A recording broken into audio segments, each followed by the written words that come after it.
Hello anak, happy 4th birthday. Ayan, so pangalawa ka, nilabas kita at normal delivery. And I praise to God dahil until now, healthy kayong magkakapatid. At ngayon, 4 years old ka na. Wow! Unexpected ko na. Ayan. Shush! Ang pogi-pogi ng baby boy ko. Alam nyo guys, ito yung batang pag napagalitan ko, ayan, lalambing siya. Kahit hindi ko po siya, pag nananahimik po ako, mag-a-ask po siya, Mama, are you okay? Mama, okay ka lang po? Masakit ulo mo? Yan, ganyan po siya.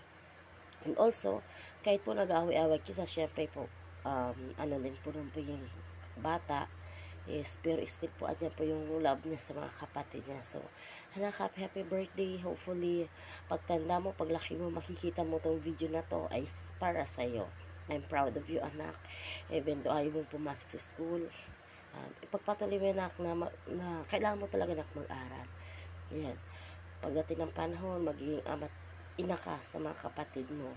Be strong and hopefully patuloy mo continuous lang paalala every night sa akin, sa mama na pray kayo ni ate at saka ni baby.